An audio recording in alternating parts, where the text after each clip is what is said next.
Tyreek Hill and Jalen Waddle. You say those names and the brain immediately jumps to speed, chaos, the blur on the screen as they split secondaries and tilt the entire geometry of the field. But if that's where the thinking stops, you're missing it. These two aren't just speed demons, they're orchestrators of confusion. They don't just run past defenders. They move them like chess pieces before the snap. Motion leverage, spacing. They find the cracks, the hesitation, the angles that force a linebacker to take a false step or a safety to shade too far inside. And then they're gone. The Dolphins aren't asking Hill and Waddle to carry the whole show, though. Around them, there's a cast of players either ready to carve out a role or die trying. Malik Washington, wearing number 6, first popped as a return man, short area explosion, slippery instincts, making something from nothing. But then the real test, late season reps, and he responded. 16 catches, 169 yards over 4 games. That's not filler. That's a pulse. Something you notice if you're watching closely. And then there's Nick Westbrook-Ikine. Maybe you raised an eyebrow when they picked him up. Quiet name. Under the radar. But look again. 32 catches last year and 9 touchdowns. That's insane efficiency. He didn't just catch passes. He made them count. And not just in the air. His value might actually grow from what he does when he doesn't have the ball, blocking, creating space, setting edges. Tennessee used him like a tight end. He doesn't need the spotlight to matter. Andrew Armstrong is huge. Like, actual matchup problem huge. He's 6'4" and still trying to find his footing in terms of route craft, timing, hand placement. But he doesn't have to be perfect yet. All he needs is to show flashes. One red zone rep, where he boxes out a DB and plucks the ball.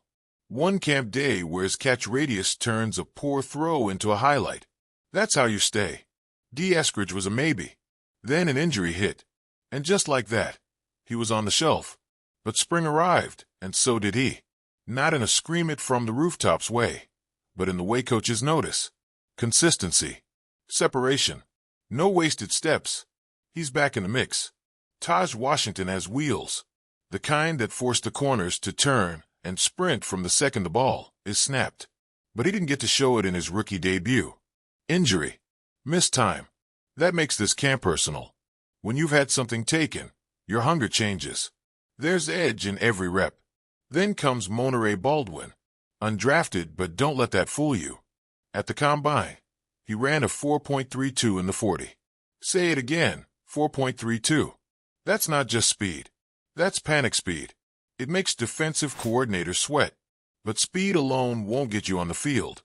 If his hands stay steady and his mental game keeps pace with the physical, someone's getting bumped down the depth chart.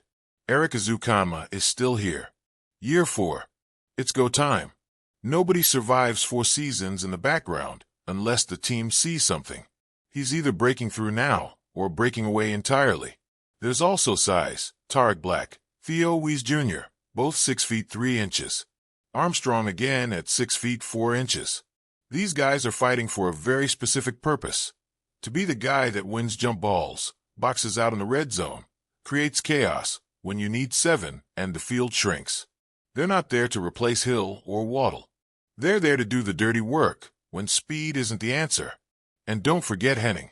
A.J. Henning, Northwestern product, return ace. 11+ yards per punt return last year. That's the kind of stat you overlook until you realize how much field position can swing a game. He's smooth, calm, vision-oriented. In a crowded receiver room, return value is your golden ticket. Camp's coming. Every name on that list knows what's at stake. There aren't many sure things beyond Hill and Waddle. Westbrook-Ikine has a foot in the door. Malik Washington is sprinting toward it. But after that, it's a battlefield.